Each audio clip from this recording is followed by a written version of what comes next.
Hey, everybody. Welcome to another episode of Powerful on Purpose, where we're talking to authors, the author journey.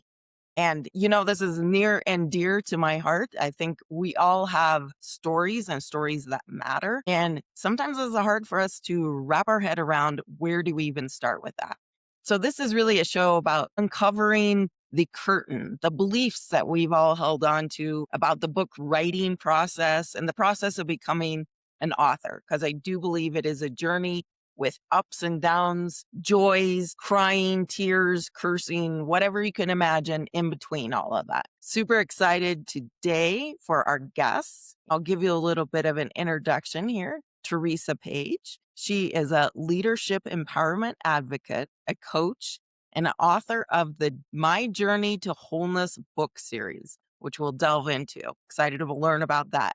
Teresa is passionate about renewing transformational leadership mindset with fresh fire and purpose to affect true impactful change in our communities, domains of industry, and global economy. So she has a very big mission. Through her company, TK Page Enterprises, published works, and leadership incubators, she employs the effective power of love as the ultimate success factor to inspire, motivate, and equip leaders to realize their own greatness, loving that, reprioritize their unfulfilled goals, and re energize the leader they are. Well, welcome, Teresa. Thanks so much for joining me. Well, thank you, Leslie. It's such an honor to be with you on today. I'm looking forward to our conversation.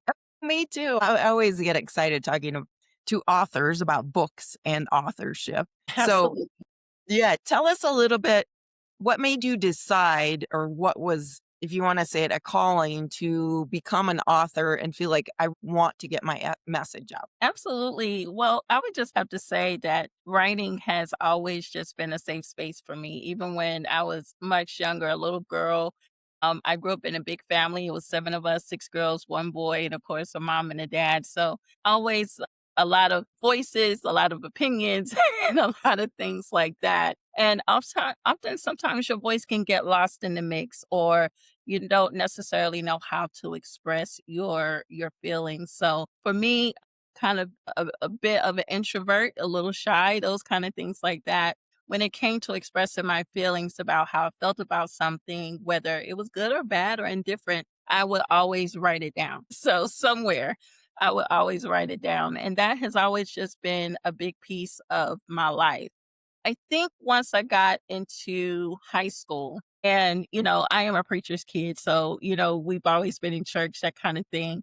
Oh, we used to have these what was called these Sunday school unions, where all the churches in our district would have to come together for these youth programs. And so each time before, I would always sing. So singing is a part of Mm. my gifting bag somewhere, and I do some songwriting from time to time as well. So writing has played along in that space. But I will say, getting back to the story, there was this one particular moment at one of these youth events. I decided not to sing. I wanted to read a paper that I wrote that was more so about social awareness. It was called My Black People. And it was basically my perspective of what I thought was going on with the Black community at that particular age. I'm still in high school, so what do I know? But, but I was talking about it from my perspective. And I decided, you know what, Teresa, this is the time. We're going to read.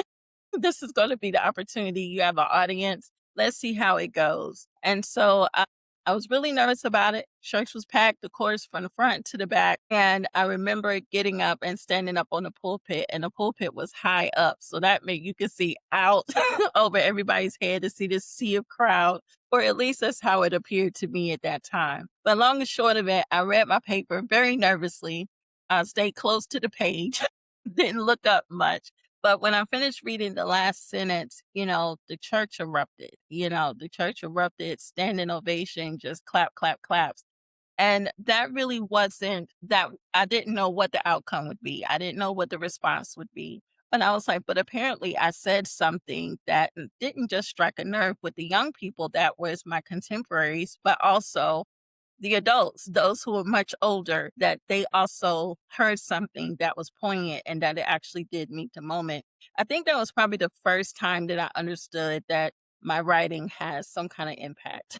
And so as I Yeah. got older, went through, finished high school, went to college, and into my graduate studies, not too well, not, yeah, some years later, there was a particular professor that of the school that I was getting my master's, but I was also a full time employer, and we would be in certain spaces with some of the campus events, and I was so fascinated when I learned that she was also an author. That she wrote books. She also helped author, curriculum books, those books that was for curriculum in different places. And that really just amazed me. And so one day I just took a package of my writings, some of the public speaking I had done over the years, and some other ideas. And I just put it in big envelope and I asked her, can you take a look at these? And so she actually took some time to read over some of my things. And when we came back together, she was basically identifying, going one through one. This is great. This is good. This is too preachy. You need to expand on this or this or that. And, to really, she was like, you're a great writer. And so was giving me some insight and some points on how to broaden the conversation and adjusting my tone so that people would be invited to come into my space and not propelled because I feel like I'm preaching at someone, but basically being able to give some great insights on how people can be better and to, like I said in the bio, to discover their greatness. And so that has been probably what kind of opened the door to my very first book, My Journey to Wholeness, The Sojourn Continues, that I published in 2015 because I was on that road of discovery and so I felt like, well, maybe this will help others. So that was book number one. And shortly thereafter in 2019, still in my discovery and all of that, I wrote book number two in 2019 because not only was I learning about discovery, but I was also learning about love and wanting to know more about love, how to heal from love. But then also, how can I utilize love in the workplace? And as I continue to grow in my career and all of those other kind of things, how does it apply? And so in my second book, still in that discovery phase, My Journey to Wholeness, it was still under that umbrella of that series, but this one was called Love Letters from the Throne.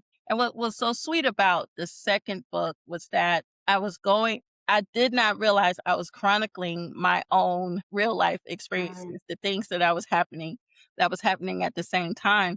But what was so sweet about book number two was that I was actually writing to this gentleman that I cared about at the time. So even though we talked on the phone, I used to write all of these emails. I would have extra thoughts. So I'm sending more emails and I'm actually telling him about my day when I'm learning lessons that I'm learning, those kind of things about love, about the workplace, growing in leadership development, all of those other kind of things. And I didn't realize that's what I was doing. But I remember him saying, Teresa, I wish I could take these emails and put them in a book. And I was like, wait a minute, aha. And so that's what I did. And so that's how book number two came along, volume one.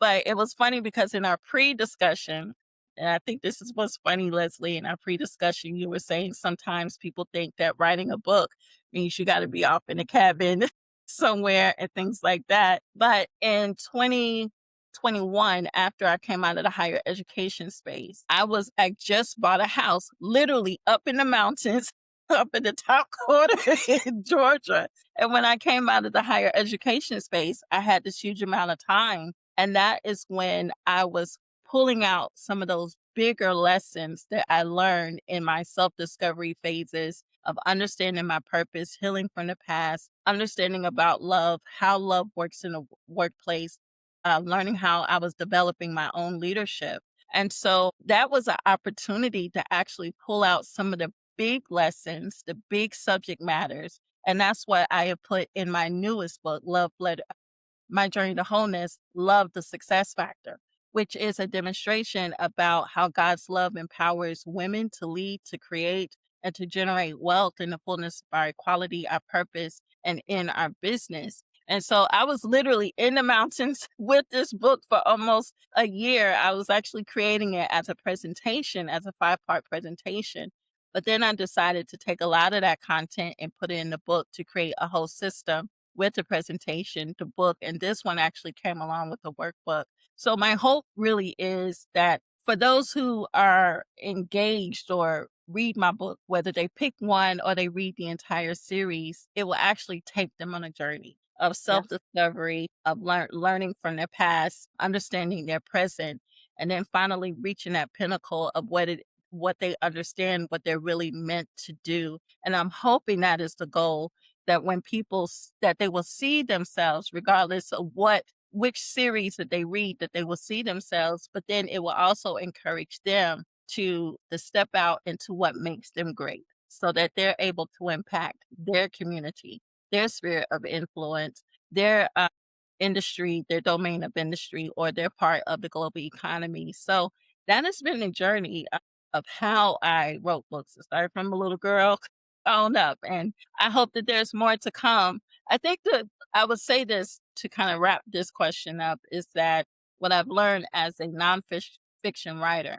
I have to experience what I'm going to write first. But I often find that I have to live a certain experience before I can actually write about it. And in that ways, I think that's how people are able to identify and can see themselves when they're reading. And hopefully it would help them to create whatever is amazing about themselves. I love that. So juicy and fun, that whole story. And I had to take notes, right? Because I think you did touch on a couple things they think is true of authorship and creating books. One of them is writing itself as a solo thing. You talking about your mentor who said, "You got some great stuff here, and let me help you do something with that." I'm running now a book in 30 days. And that's part of what I love about it is I'm writing alongside everyone else, right? I'm learning as much from them. And so this idea that we have to do it all alone. Yeah. Yeah. I'm starting to learn because even before writing, I didn't know a lot about these author spaces, but coming in contact with individuals such as yourself and other people that I've been seeing along the way that are creating these incubators for either published authors or aspiring authors to write together, but you're actually taking some time to brainstorm and to put that down on the page. And I think that's pretty cool to kind of be in that space with others that's on the same journey as you are. So I want to say thank you for creating those kind of spaces for writers. Right? I think one of the other threads I heard this idea of expressing your feelings and particularly women, right? Like we got stories, we've got some lessons to share. And I think our voices have often been squashed, one, and then two, we undervalue our stories and the impact that they could make with other people. Absolutely. I would totally agree with that. And I think a lot of times, because even with me, with my writing journey, it's like, well, who do I think I am? Maybe what my experience is, it may not touch anyone or it may not be big enough. Because we actually do live in a world, especially in this entrepreneurial space. I don't know if you bumped into people. But even on this writing journey, I will always either bump into individuals or entities that would tell me you're not a big enough name. So it's not one of those things where we're imagining that maybe our stories are not good enough. We're actually told that our stories may not be big enough because we don't have a famous name or, you haven't already arrived. And I get it. Certain platforms, they're trying to make their money. They're trying to hit their goals and all of that. But the rub about that is that you can really miss something very special with individuals who might be unknown or little known. And you might be missing something that could have a big, tremendous impact and could even take your sales to the next level. Or if you are trying to draw a crowd, that they might be talking about a subject matter that is needed for the moment. So, but I do understand when people are telling you your voice is not big enough. So in those cases, and I think for me, I'm like, well, screw you and your little dog too. Because I feel like I have enough ingenuity where then I'm going to create my own space. I don't mind building my own stage. I don't have to get on somebody else's stage. And I think that women and for those of us who have a stage, we have a responsibility. So we have a responsibility to either build a stage for more women to be able to sound their voices, or if we already have an existing stage, to make it as easy as we possibly can for those who can't get onto a big stage, that here's an opportunity to be introduced to another audience and all of that. So I do understand it that women may feel a particular way, but I will also say that that does not give us an out either. Because if we have a story, 9 times out of 10, that story is not going to turn you loose until you let it loose. It's not going to let you sleep well. Things are Right. not going to always work out well for you because the reality is that story, it may have happened to you, but it doesn't belong to you. It belongs to others who might need to know how you walked through that situation, how you got to the other side. Give me the encouragement that I need. So as I'm walking this road, I'm in the thick of it. I need something that's going to help me to sustain. So for women who might be told you're not good enough, your voice is not good enough, or your story is not going to resonate, no bigger lie has been told. And I would tell them to resist those kind of thinkings. And even if you have it, that thinking is just going to have to come along with me while I write it. You're just going to have to sit over there, sit down and shut up because we're going to write this and we're going to produce it and we're going to get it out into the world because there's a people, there's a territory, and there's a region of individuals that need our story to help heal their lives and take them a little further in their destiny. Absolutely, absolutely. I couldn't have said it better. All I can say is amen. One of the other ideas that came up, I met with somebody the other day talking about his book, and he said, "Well, I can't write it now because I'm still evolving." And I said, "You will always be evolving. Like books, and I think your journey is beautiful to this, right? And because there's going to be other books, but each book is part of the evolution and you can take it solely or continue on with the author. But if we were to do that, none of us would write books, right? Because we'd be waiting for something that I don't know that it ever happens. I don't know that I'll ever be fully becoming, right? I'm becoming. Will I get there?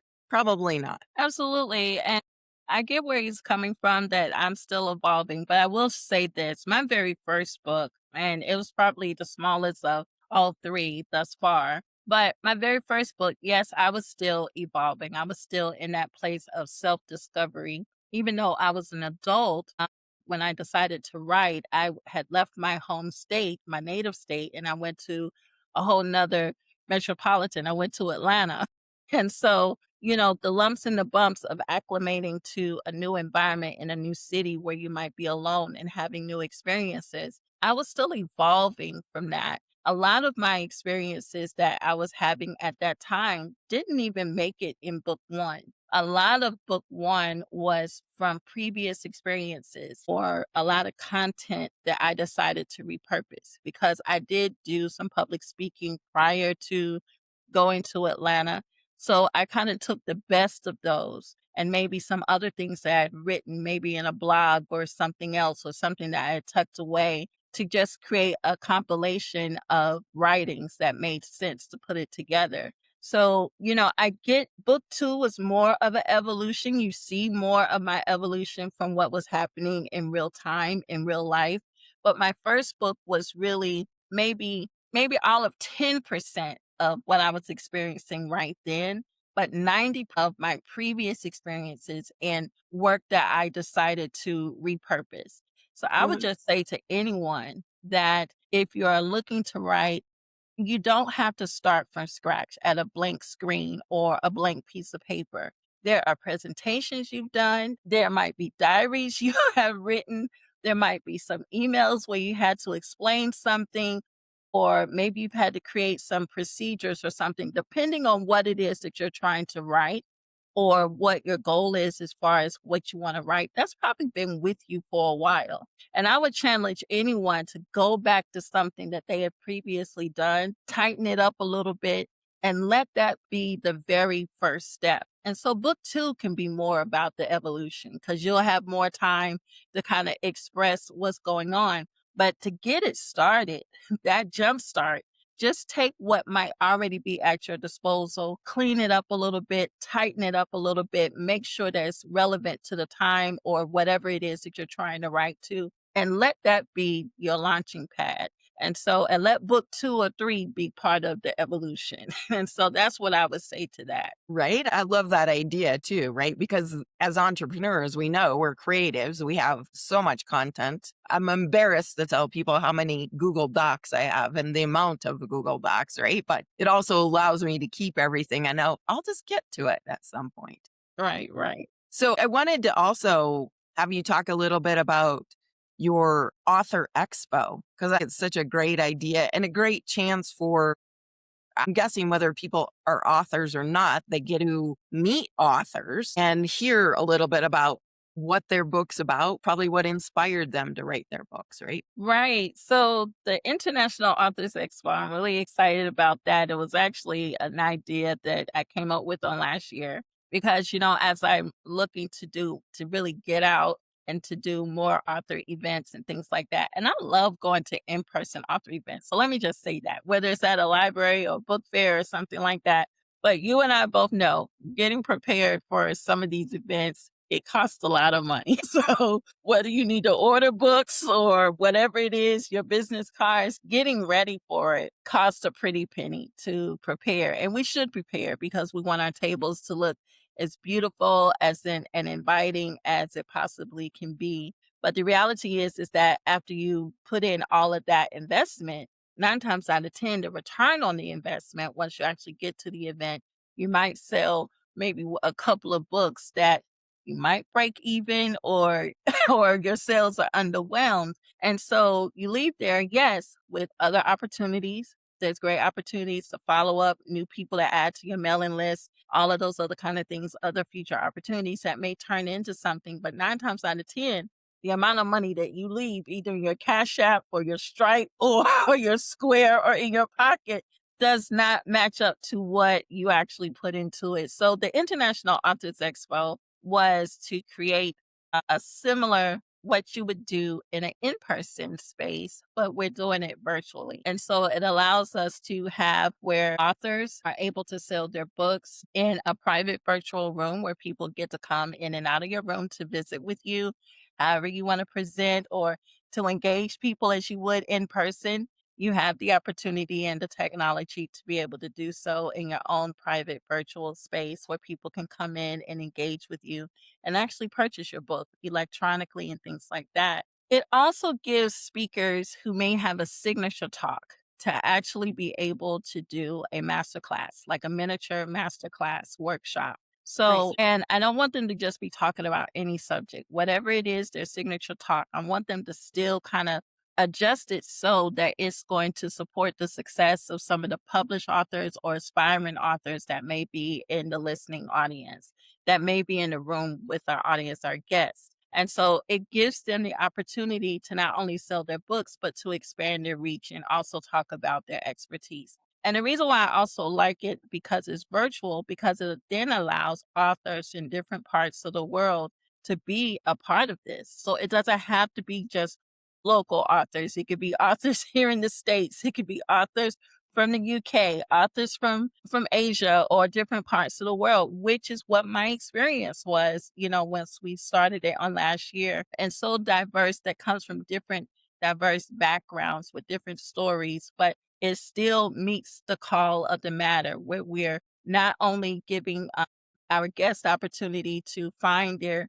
new best read, the authors, classics, bestsellers, new launches, or whatever, but it also gives them an opportunity to lead with some guidance on how to move forward in their writing journey. So, this is my way of just creating another space for authors to elevate their voice, to expand their reach beyond their home or beyond their local town or those kind of things and get additional exposure with other people around the world. So it's still a novel, growing idea, but some of the authors that's going to participate this year, I'm just really excited because it's diverse. They are in different parts of the world, and I expect a couple of more masterclass speakers. And I'm going to have to change the name of it because it's not so much as an expo where there's tons and tons and tons of authors, which I hope it will grow to be that, where I have all of these rooms that people can just navigate around.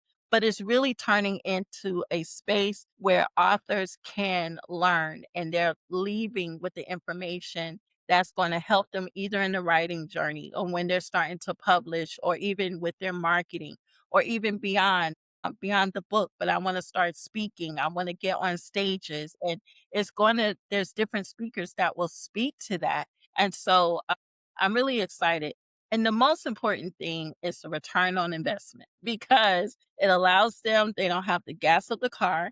They don't have to have a huge influx or inventory of books. They can actually, provide their books on demand. So as the orders come in and things like that, then they have some breathing room to be able to ship the guests their books, or if it's something that they can download on the spot. So it kind of relaxes all of that. You get to stay at home. You still have the opportunity to engage in a virtual space and still be inviting, bring people into your space, into your story, and so that they're able to purchase in a safe experience and all of that. And the good thing is we have a replay series. So even if they don't get everything or all the sales that they want to, because I share it, their particular talk, especially if they had a masterclass talk, that replay goes on YouTube and it goes on Spotify. So it gives that individual more opportunity to market themselves, to market their book, even after the event. And we also make sure that all of our authors are in our program booklet because that's the takeaway that our audience can take with them. And I also share that. So again, it's still more opportunities for authors to sell their books even beyond the event. So yeah, still accepting applications for author vendors and masterclass speakers. So they could definitely check that out. They could go to my webpage, teresakpage.squarespace.com, and just look for the International Authors Expo. And I would love to have them Saturday, July 25th, 10 a.m. Eastern Standard Time on Cisco WebEx. So come on out. And even for guests that just wants to learn, come on.